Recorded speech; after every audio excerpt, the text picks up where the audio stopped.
وعن عائشة رضي الله تعالى عنها قالت আম্মা জান আয়েশা as-সিদ্দিকা রাদিয়াল্লাহু তাআলা আনহা থেকে বর্ণিত তিনি বলেন কানা রাসূলুল্লাহ সাল্লাল্লাহু আলাইহি ওয়াসাল্লাম ইযা বালাগাহু আনির রাজুলি আশ-শাই আল্লাহর রাসূলের কাছে যখন কারো ব্যাপারে কোনো অভিযোগ পৌঁছতো আম্মা জান আয়েশা as-সিদ্দিকা রাদিয়াল্লাহু তাআলা আনহা বলেন আমি পর্দার ওপাশ থেকে সব শুনতাম। কেউ যখন নবীজির কাছে কারো ব্যাপারে কোনো অভিযোগ করত লাম ইয়াকুল মা বালু ফুলান, নবীজি সরাসরি যার ব্যাপারে অভিযোগ আসতো তাকে বলতেন না তুমি এটা কেন করছো, তুমি এটা কেন করো নাই, দাঁড়াও। নবীজি সরাসরি কখনো বলতেন না। সুবহানাল্লাহ বলেন। এটা নবীজির একটা আখলাক ছিল। জীবনে নবীজি কাউকে এই দাঁড়াও তুমি এটা কেন করো নাই, এই সেই না, এগুলো নবীজি করতেন না। রাসূল কি করতেন? হযরত আম্মা জান আয়েশা as-সিদ্দিকা রাদিয়াল্লাহু তাআলা আনহা বলেন ওয়ালাকিন ইয়াকুল মা বালু আকওয়াম, অপরাধ করছে একজন, নবীজি বলতেন সকলকে। সুবহানাল্লাহ। একজন একটা অপরাধ করছে, নবীজি সকলকে উদ্দেশ্য করে বলতেন যে আপনাদের কি হলো, আপনারা এই কাজটা কেন করলেন, অথবা এটা কেন করলেন না। করছে কিন্তু একজন, নবীজি সকলকে বলতেন। তো যিনি করছেন তিনি নিজেকে সংশোধন করে নিতেন। তো রাসূল এই পদ্ধতি অবলম্বন করার দ্বারা লাভ কি হইতো? যেই লোকের উদ্দেশ্য ছিল সে নিজেরা সংশোধনও করত, তার সম্মানও ঠিক থাকতো। সুবহানাল্লাহ। কিছু দৃষ্টান্ত শোনেন, মুসলিম শরীফের বর্ণনা। ওয়ান আনাস ইবনে মালিক রাদিয়াল্লাহু তাআলা আনহু قال, হযরত আনাস ইবনে মালিক থেকে বর্ণিত তিনি বলেন আন্না নাফারাম মিন আসহাবিন নবী সাল্লাল্লাহু আলাইহি ওয়াসাল্লাম সাআলু আজওয়াজ রাসূলিল্লাহ, আল্লাহর নবীর সাহাবাদের এক জামাত, তিনজন সাহাবী নবীজি সাল্লাল্লাহু আলাইহি ওয়াসাল্লামের বাড়িতে আসলেন। এসে নবীজির বিবিদেরকে প্রশ্ন করলেন। কি প্রশ্ন? ওগো আম্মা জান, আন আমালিহি ফিস সিররি, আল্লাহর রাসূল মসজিদে নববীতে কিভাবে আমল করে সেটা তো আমরা জানি দেখি, কিন্তু নবীজি ঘরে কেমনে আমল করে ওইটা তো আমরা জানি না, যদি একটু বলতেন। সব আম্মাজানগণ নবীজির রাত্রে আর ঘরের আমলের বর্ণনা তিনজনকে শোনাইলেন। ফাকালা আহাদুহুম, তিনজনের একজন নবীজির গোপন আমলের কথা শুনে বলতে লাগলো লা আতাযাওয়াজুন নিসা, আল্লাহর নবী যদি এত আমল করতে পারে নবীজির তুলনায় তো আমরা কিছুই করতে পারি না, যা আজকের পর থেকে আমি আর কখনো বিবাহ করব না। সাহাবী একজন বলে আমি আর বিবাহ করব না, নবীজি এত আমল করে আর আমি এই তুলনায় কিছুই করতে পারি না, যা বিবাহ করব না। ওয়াকালা বাদুহুম, আরেকজন বলে উঠল লা আকুলুল লাহাম, আজকের পর থেকে আমি আর কখনো গোশত খাবো না, ভালো খাবার খাবো না, জীবন ধারণ পরিমাণ খাবো, বাকি সময় রোজা রাখবো। ওয়াকালা বাদুহুম, তৃতীয়জন বলে উঠল ওয়াল্লাহি লা আনামু আলা ফিরাশ, আমি আজকের পর থেকে আর কখনো বিছানায় পিঠ লাগায় ঘুমাবো না। তিনজন তিনটা কথা বলল। একজন বলে আমি আর বিবাহ করব না, আর একজন বলে আমি আর খাবার খাবো না, আর একজন বলে আমি আর ঘুমাবো না। এই তিন কথা বলে তিনজন চলে গেল।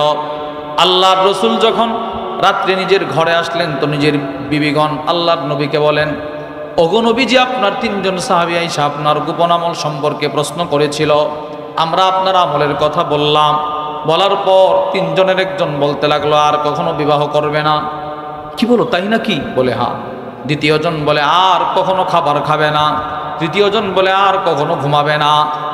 নবীজি কষ্ট পাইছে।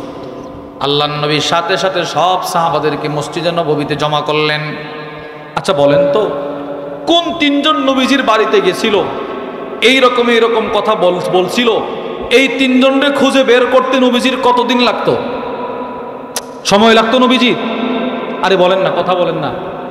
মুহূর্তের ভিতরে ইচ্ছা করলে রাসূল বের করতে পারতেন না? এই তোমরা এই কথা কেন বললা? নবীজি সমস্ত সাহাবাদেরকে জমা করলেন। জমা করে নবীজি কি বলে জানেন? কত সুন্দর আখলাক।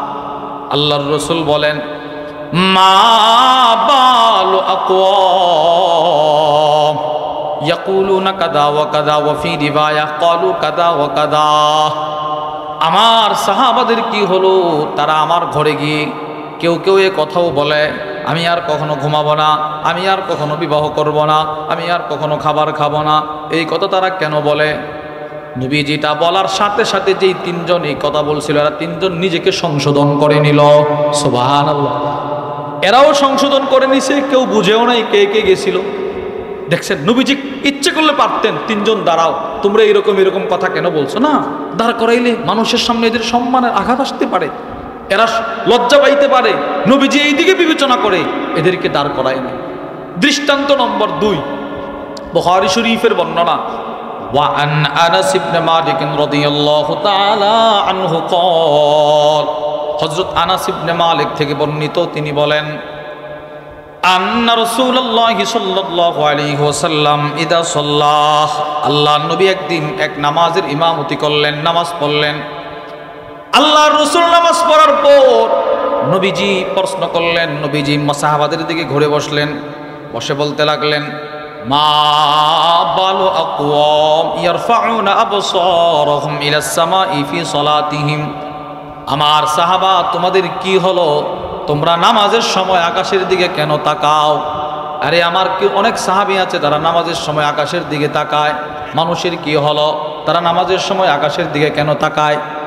এই হাদিসের ব্যাখ্যায় আছে, সব সাহাবী আকাশের দিকে তাকায় নাই, তাকাইছে মাত্র একজন তাকাইছে, একজন। উমদাতুল কারির মধ্যে ইমাম বদরুদ্দিন আইনি রহিমাহুল্লাহ নিয়ে এসেছেন, হযরত আবু হুরায়রা রাদিয়াল্লাহু তাআলা আনহু থেকে বর্ণিত, তিনি বলেন, কানা রাজুলুন ইদা সাল্লাহ, মদিনায় একজন সাহাবী ছিলেন, তিনি যখন নামাজ পড়তেন, নামাজ রাফা'a তারফাহু ইলাস সামা, তিনি তার চোখ আকাশের দিকে উঠায় রাখতেন, নামাজ পড়ার সময় আকাশের দিকে তাকায় থাকতেন। প্রিয় ভাইরা আমার, এই কায়নাতের মধ্যে আল্লাহ পাক যত মানুষ সৃষ্টি করেছেন, সকলকে আল্লাহ পাক বানিয়েছেন আল্লাহ যেভাবে চেয়েছেন ওইভাবে। পৃথিবীর প্রতিটা মানুষকে রব যেভাবে চেয়েছেন ওইভাবে বানিয়েছেন।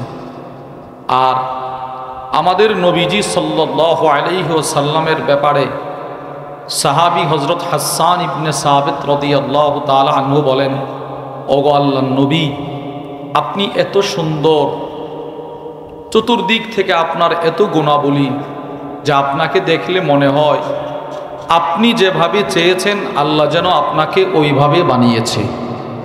সুবহানাল্লাহ বলেন। ফি আইয়ি সূরাতিন মা শাআ রাক্কাবাক, পৃথিবীতে আল্লাহ পাক যাকে যেইভাবে চেয়েছেন ওইভাবে বানিয়েছেন, আর আপনাকে দেখলে মনে হয় আপনি যেইভাবে চেয়েছেন আল্লাহ আপনাকে ওইভাবেই বানিয়েছেন।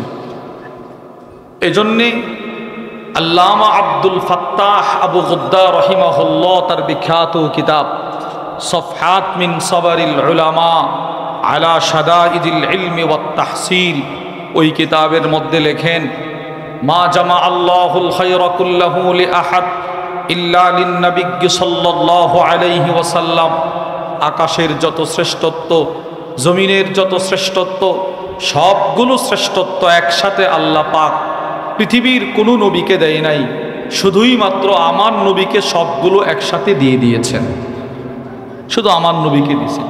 এই কথাটা নবীজি সাল্লাল্লাহু আলাইহি ওয়াসাল্লাম পর্যন্ত হাদিসে পাকে ইরশাদ করেছেন। তিরমিজি শরীফের বর্ণনা, নবীজি বলেন, ক্বালা রাসূলুল্লাহ সাল্লাল্লাহু আলাইহি ওয়াসাল্লাম, ইন্নাল্লাহা ফাদ্দালানি আলাল আম্বিয়া, আল্লাহর নবী বলেন, আল্লাহ পাক আমাকে সমস্ত নবীদের উপরে শ্রেষ্ঠত্ব দিয়েছেন। সুবহানাল্লাহ, আল্লাহ আমাকে সমস্ত নবীদের উপরে শ্রেষ্ঠত্ব দিয়েছেন। এটার একটা অর্থ ইমাম জালালউদ্দিন সুয়ুতি রহিমাহুল্লাহ করেছেন, সেটি হলো, পৃথিবীতে আল্লাহ পাক যত রসুল পাঠিয়েছেন, সমস্ত নবী রসুলকে আল্লাহ পাক কিছু না কিছু মুজিজা দিয়েছেন, কাউকে একটা, কাউকে দুইটা, কাউকে 10টা। যত নবীকে আল্লাহ পাক যত মুজিজা দিয়েছেন, এর সবগুলো সমষ্টিগতভাবে আল্লাহ পাক আমাদের নবীকেও দান করেছেন। তিনি কিছু দৃষ্টান্ত এখানে উল্লেখ করেছেন। হযরত মূসা আলাইহিস সালাতু ওয়াস সালামের মুজিজা ছিল, উনি লাঠির দ্বারা পাথরে আঘাত করেছেন, পাথর থেকে আল্লাহ পাক লক্ষ লক্ষ মানুষের জন্য পানির ব্যবস্থা করে দিয়েছেন। বলে এইরকম মুজিজা আল্লাহ আমার নবীকেও দিয়েছেন। বুখারী শরীফের বর্ণনা। وعن جابر بن عبد الله رضي الله تعالى عنهما قال হযরত জাবির ইবনে আব্দুল্লাহ থেকে বর্ণিত, তিনি বলেন আতিশান নাস ইয়াউমাল হুদাইবিয়া, হুদাইবিয়ার দিন সব সাহাবায়ে কেরাম পানির পিপাসায় কাতর, কারো কাছে কোনো পানি নাই। সব সাহাবারা ফাজাহিশান নাস নাহবাহু, সাহাবায়ে কেরাম সকলেই রাসূলুল্লাহ সাল্লাল্লাহু আলাইহি ওয়াসাল্লামের কাছে গেছে। আল্লাহর নবী বলেন মালাকুম, তোমাদের কি হলো, আমার সামনে আসলে কেন? ক্বালু লাইসা ইনদানা মা নাতাওয়াদ্দা ওয়ালা নাশরাব, ওগো নবীজি আমাদের কাছে এমন কোনো পানি নাই যেই পানি দিয়ে আমরা উযু করব, উযু করার মতো কোনো পানি নাই, পান করার মতো কোনো পানি নাই। ইল্লা মা বাইনা ইয়াদাইক, আপনার সামনে যেই ছোট্ট মশকটা আছে না, ওই মশকের পানিটা ছাড়া আমাদের কাছে আর কোনো পানি নাই। উযু কিভাবে করব, জীবন ধারণ কিভাবে করব? হযরত জাবির ইবনে আব্দুল্লাহ রাদিয়াল্লাহু তাআলা আনহুমা বলেন ফাআদখালান নবী সাল্লাল্লাহু আলাইহি ওয়াসাল্লাম ইয়াদাহু ফির রাকওয়া, আল্লাহর নবীর সামনে একটা ছোট্ট রাকওয়া ছিল। রাকওয়া কাকে বলা হয়? ইমাম বদরুদ্দিন আইনি রাহিমাহুল্লাহ উমদাতুল কারির মধ্যে লেখেন ইনাউন সগীরুন মিন জিলদিন, চামড়ার তৈরি ছোট মশক, ছোট ছোট পান পাত্র। এই একটা পান পাত্রের ভিতরে কিছু পানি নবীজির সামনে, এটা ছাড়া আর কোনো পানি নাই। হযরত জাবির ইবনে আব্দুল্লাহ রাদিয়াল্লাহু তাআলা আনহুমা বলেন রাসূলুল্লাহ সাল্লাল্লাহু আলাইহি ওয়াসাল্লাম নিজের বরকতি হাত মোবারক ওই ছোট্ট মশকের ভিতরে রেখে দিলেন। সুবহানাল্লাহ। হযরত জাবির বলেন আমি তাকায় দেখি ফাজাআলাল মাউ ইয়াতুরু বাইনা আসাবি'i কামসালিল উয়ুন, আমি তাকায় দেখি রাসূলুল্লাহ সাল্লাল্লাহু আলাইহি ওয়াসাল্লামের আঙ্গুল মোবারক থেকে ঝর্ণার মতো পানি প্রবাহিত হচ্ছিল। তাহলে নবীজি সাল্লাল্লাহু আলাইহি ওয়াসাল্লামের আঙ্গুল থেকে আল্লাহ পাক বরকতি পানির ব্যবস্থা করে দিয়েছেন। হযরত জাবির ইবনে আব্দুল্লাহকে একজন প্রশ্ন করল কাম কুনতুম, যেদিন নবীজির আঙ্গুল থেকে পানির ব্যবস্থা আল্লাহ করে দিয়েছিল ওই দিন তোমরা কতজন ছিলে? সাহাবী তোমরা সংখ্যা কত ছিলে? হযরত জাবির ইবনে আব্দুল্লাহ বলেন কতজন ছিলাম পরে শোনো। লাউ কুন্না মিআতা আলফ লাকাফানা, ওই দিন যদি আমরা 1,00,000 মানুষও থাকতাম, আল্লাহ নবীজির আঙ্গুল মোবারক থেকে যেইভাবে পানি বের হচ্ছিল 1,00,000 মানুষের জন্য যথেষ্ট হয়ে যেত। সুবহানাল্লাহ, এই পরিমাণ পানি আল্লাহ বের করছে। এবার হযরত জাবির বলেন আমরা কতজন ছিলাম জানো? বলে কতজন? আমরা ছিলাম 1500 সাহাবী। সুবহানাল্লাহ বলেন কতজন ছিল? কতজন? 1500 সাহাবী। এই হাদিস থেকে আমরা বুঝলাম রাসূলুল্লাহ সাল্লাল্লাহু আলাইহি ওয়াসাল্লামের আঙ্গুল মোবারক থেকে রব সাহাবাদের পানির ব্যবস্থা করেছেন। দৃষ্টান্ত নম্বর 2, মুসলিম শরীফের বর্ণনা। وعن عبد الله بن مسعود رضي الله تعالى عنه قال, হযরত আব্দুল্লাহ ইবনে মাসউদ রাদিয়াল্লাহু তাআলা আনহু থেকে বর্ণিত, তিনি বলেন কুন্না মা রাসূলিল্লাহি সাল্লাল্লাহু আলাইহি ওয়াসাল্লাম ফি সাফার। হযরত আব্দুল্লাহ ইবনে মাসউদ বলেন আমরা নবীজি সাল্লাল্লাহু আলাইহি ওয়াসাল্লামের সাথে এক সফরে ছিলাম। ফাকাল্লাল মা, সফরে সব সাহাবাদের পানি শেষ হয়ে গেল, কমে গেল, কারো কাছে কোনো পানি নাই। যার কাছে যদ্দুর পানি ছিল সব শেষ। সমস্ত সাহাবারা নবীজির দরবারে এসে বলতে লাগলেন ইয়া রাসূলুল্লাহ, পানির তো কোনো ব্যবস্থা নাই। আল্লাহর নবী বললেন উতলুবু ফাদলাতাম মিম্মা, তোমরা তোমাদের মশকের পানি শেষ করার পর যেই পানির অংশটুকু আছে ওই সামান্য সামান্য পানিটাই আমার কাছে নিয়ে আসো। ফাজাউ বিইনাইন, সব সাহাবারা একটা মশক নিয়ে আসলো, ছোট্ট একটা পান পাত্র, এটার ভিতরে অল্প একটু পানি ছিল, অল্প একটু পানি, এই অল্প একটু পানি নবীজির কাছে দিছে। হযরত আব্দুল্লাহ ইবনে মাসউদ বলেন আমি তাকায় দেখি রাসূলুল্লাহ সাল্লাল্লাহু আলাইহি ওয়াসাল্লাম ওই ছোট্ট মশকটার ভিতরে নিজের ডান হাতটা ঢোকায় দিলেন। সুবহানাল্লাহ বলেন। নবীজি নিজের হাত ঢুকায় দিছে। আল্লাহর রাসূল ডান হাত প্রবেশ করার পর, হাত মোবারক প্রবেশ করার পর হযরত আব্দুল্লাহ ইবনে মাসউদ বলেন, নবীজি সব সাহাবাদেরকে ডাক দিলেন, হাইয়া আলাত তাহুরিল মুবারাক, এই সাহাবারা বরকতপূর্ণ পানি নেওয়ার জন্য তাড়াতাড়ি আসো, তাড়াতাড়ি আসো। সাহাবায়ে কেরাম দৌড়ে নবীজির কাছে আসতেছেন। আল্লাহর রাসূল বলেন, এতক্ষণ পর্যন্ত কোনো পানির ব্যবস্থা ছিল না, ওয়াল বারাকাতু মিনাল্লাহ, এই মুহূর্তে যেই পানিটা আসতেছে ওই পানিটা সরাসরি আল্লাহর পক্ষ থেকে বরকত। নবীজি সাল্লাল্লাহু আলাইহি ওয়াসাল্লামের আঙ্গুলের ছোঁয়ায়, নবীজির হাত মোবারকের ছোঁয়ায় আল্লাহ পাক 1400 সাহাবীর পানির ব্যবস্থা করে দিয়েছে। ওই পানিটা না জেনে কত মিষ্ট ছিল, কত সুঘ্রাণযুক্ত ছিল। কারণ আপনার নবী, আমার নবী হযরত মুহাম্মদ সাল্লাল্লাহু আলাইহি ওয়াসাল্লাম, রাসূলুল্লাহ সাল্লাল্লাহু আলাইহি ওয়াসাল্লামের পুরো শরীরে একটা মেশকে আম্বরের সুঘ্রাণ ছিল, জান্নাতি মেশকে আম্বরের সুঘ্রাণ। আল্লামা ইবনুল হাজার আসকালানী রাহিমাহুল্লাহ ফাতহুল বারির মধ্যে লেখেন, কানা রাসূলুল্লাহ সাল্লাল্লাহু আলাইহি ওয়াসাল্লাম ইযা মাররা ফি তরিকিন মিন তুরুকিল মাদিনা, আল্লাহর রাসূল যখন মদিনার কোন রাস্তা দিয়ে একবার হেঁটে যেত, ওই রাস্তায় সাহাবায়ে কেরাম দিনের পর দিন নবীজির সুঘ্রাণ রাস্তার গাছের পাতায় পাতায় পেতেন। এই পরিমাণ সুঘ্রাণ ছিল।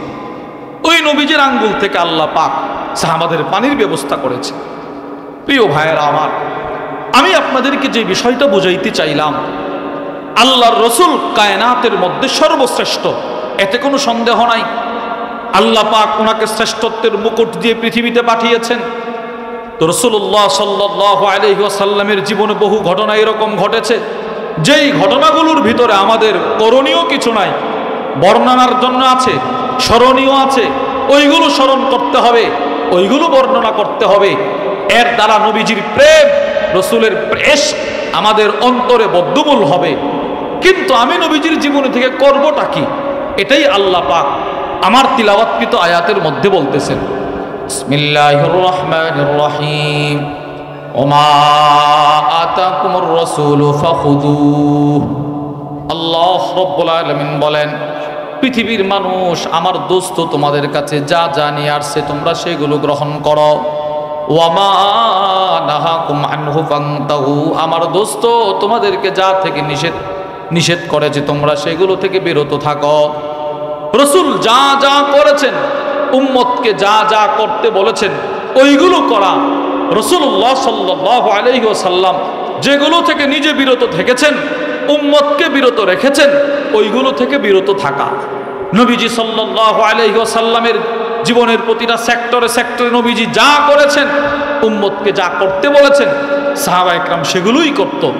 আল্লাহর রাসূলের কোনো একটা আমল কোনো একজন সাহাবী জিন্দেগিতে একবার দেখেছে, তো ওই সাহাবী মৃত্যু পর্যন্ত নবীজির আমলগুলো করে গেছেন। সুবহানাল্লাহ।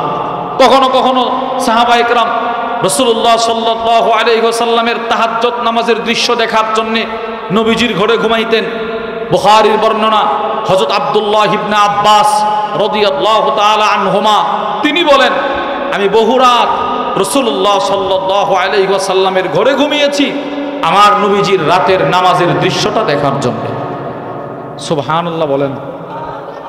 আমি নবীজির ঘরে থাকছি আমল দেখার জন্য। জীবনে একটা আমল দেখছে কোন সাহাবী, নবীজি করছে, বাস সব সাহাবী ওই আমলটা করছে।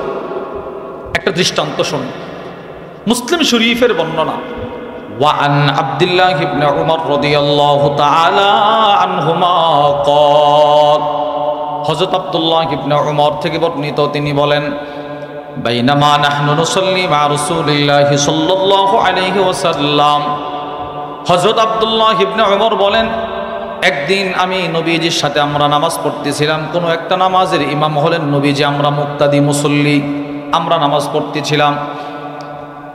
নামাজের মধ্যে একজন সাহাবী বলে উঠল, আল্লাহু আকবার কবীরা।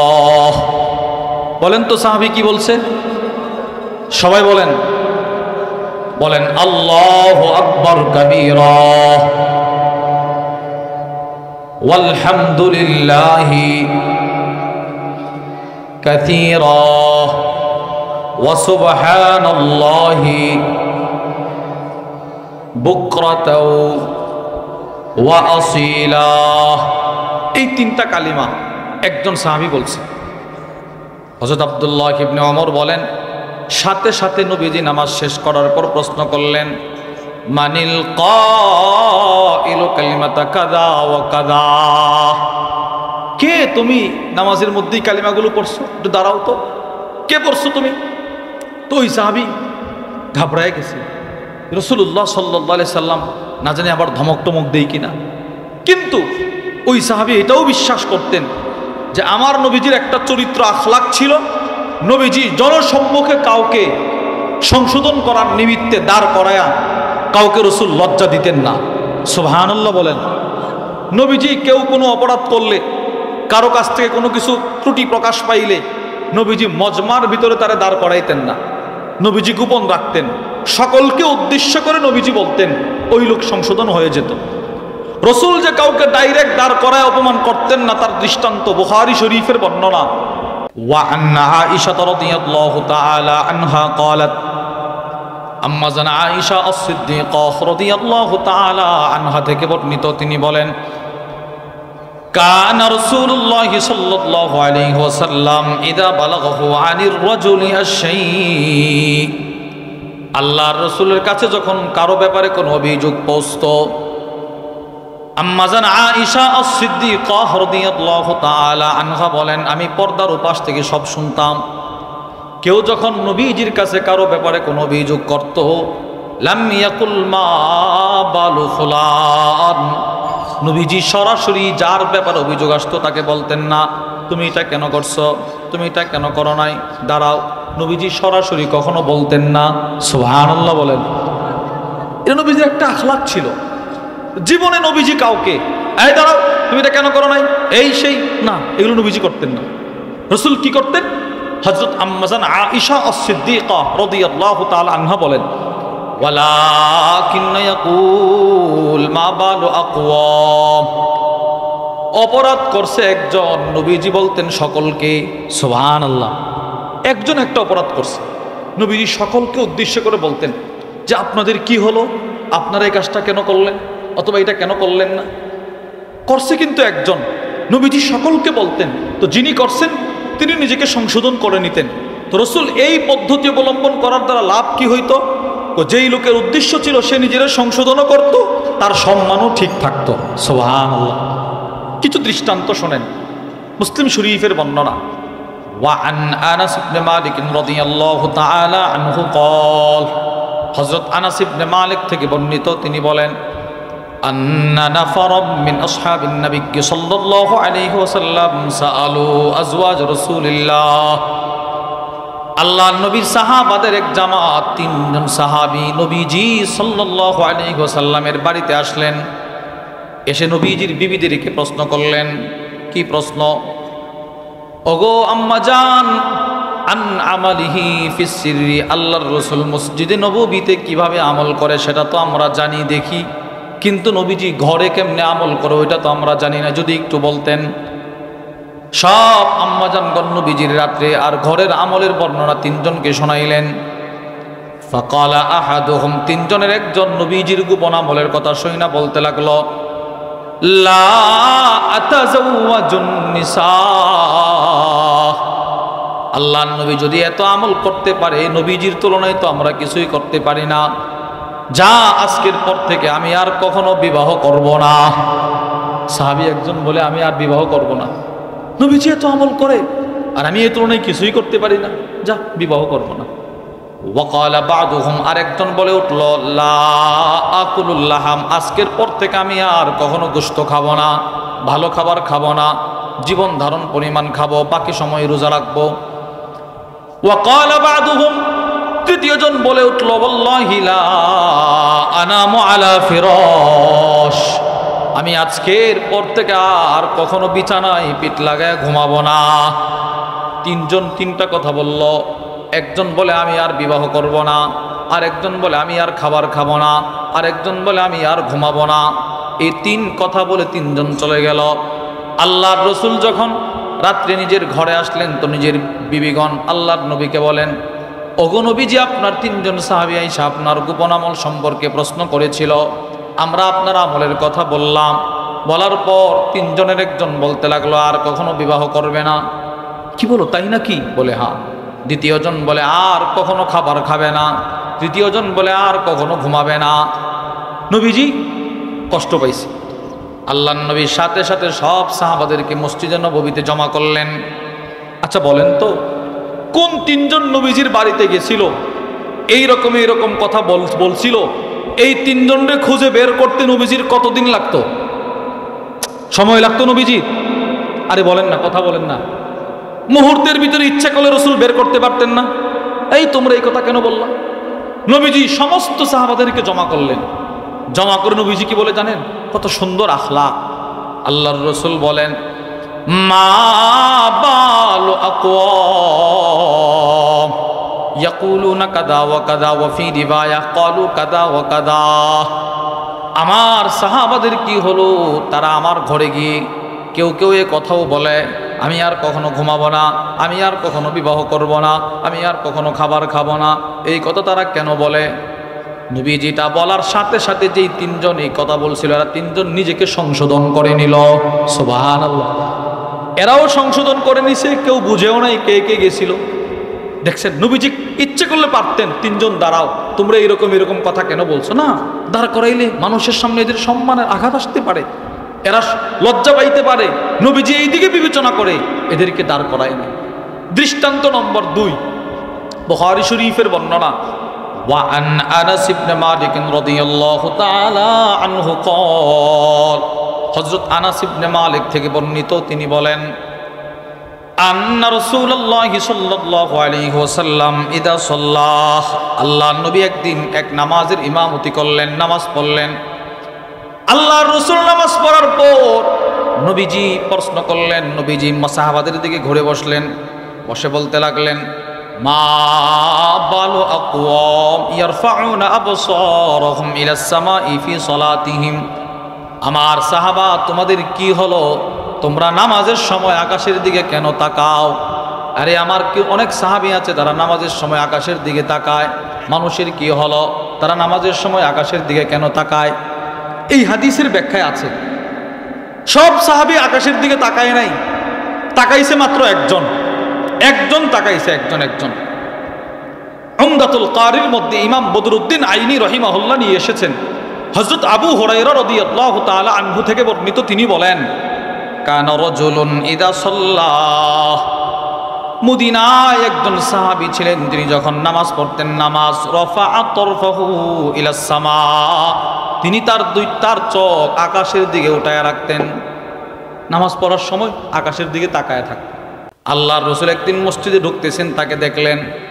ইচ্ছে করলে নবীজি নামাজ শেষ করার পর তাকে দাঁড় করাইতে পারতেন, কিন্তু নবীজি তাকে একা দাঁড় করায় নাই। আল্লাহর নবী সব সাহাবাদেরকে উদ্দেশ্য করে বললেন, উপকার কি হইল, লাভ কি হইল? যিনি এই কাজটা করতেন তিনি নিজেকে সংশোধন করে নিলেন। সুবহানাল্লাহ। তিনি নিজের সংশোধনও করছে, কেউ বুঝেও নাই, ওনার ব্যাপারে কেউ জানেও নাই। রাসূলুল্লাহ সাল্লাল্লাহু আলাইহি ওয়াসাল্লাম কখনো সরাসরি কাউকে বলতেন না, তুমি এটা কেন করছো, দাঁড়াও।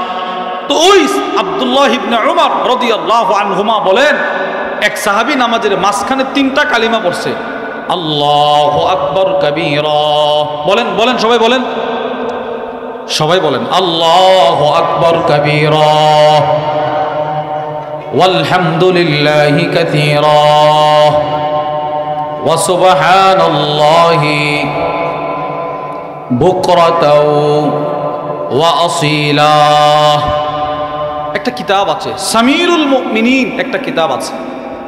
ওই কিতাবের মধ্যে আছে, আপনার বান্দার আল্লাহর বান্দার একবার সুবহান শব্দের বরকতে আল্লাহ পাক এই জমিনে যত মাখলুকাত আছে এদেরকে প্রতিদিন রিজিকের ব্যবস্থা করতেছেন।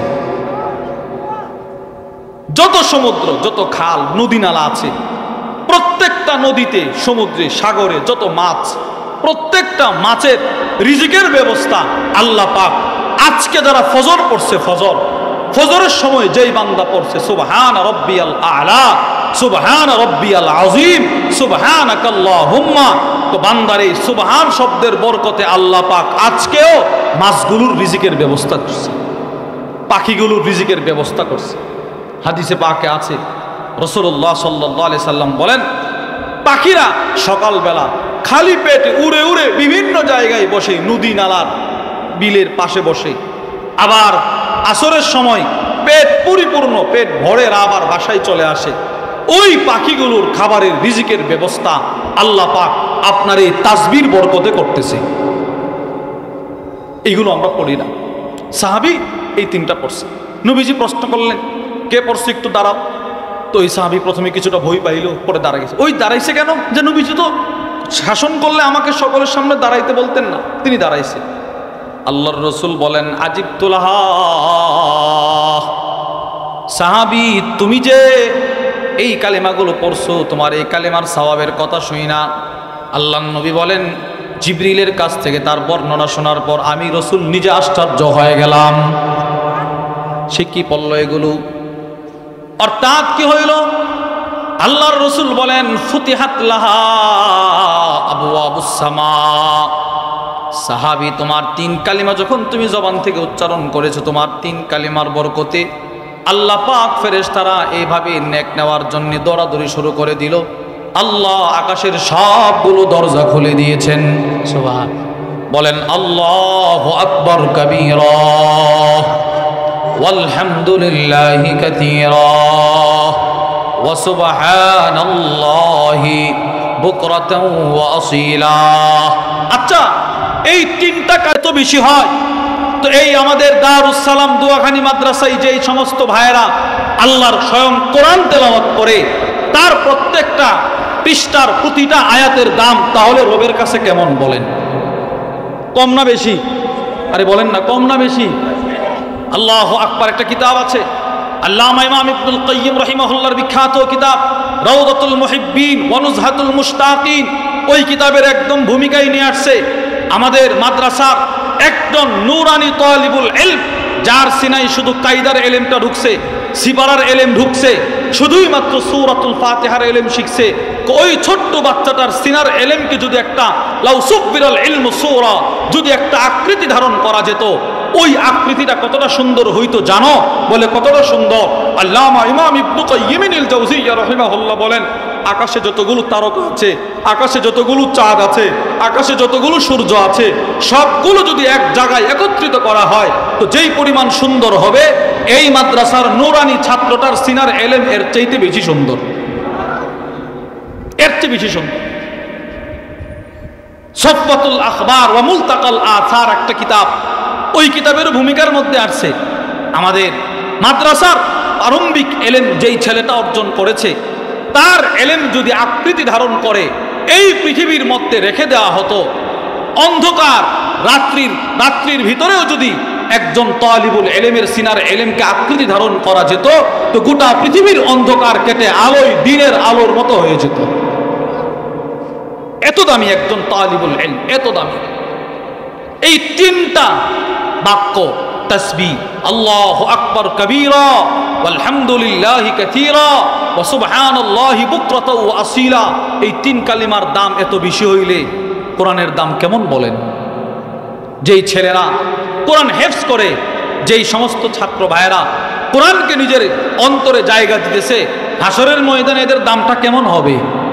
এই কোরআনওয়ালাদের সাথে যাদের হাত, যাদের সম্পর্ক, এদের দামটাও হাসরের ময়দানে কেমন হবে একটু চিন্তা করেন।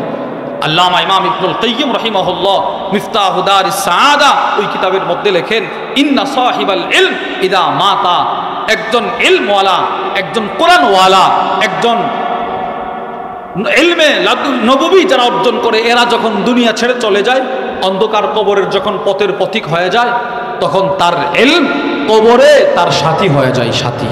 সুবহানাল্লাহ বলেন। তার ইলম তার কবরে তার সাথী হয়, হাসরে তার সাথী হয়, মিজানে তার সাথী হয়, ফুলসিরাতে তার সাথী হয়, জান্নাত পর্যন্ত তাকে পৌঁছায়া দেয় তার ইলম। আল্লামা ইমাম ইবনুল কাইয়্যিম রাহিমাহুল্লাহ তিনি লিখছেন এই কথা, এত বড় কথা লিখছেন। ইলমের চাইতে দামি পৃথিবীতে আর কিছুই নাই, ইলমের চাইতে সুন্দর পৃথিবীতে আর কিছুই নাই।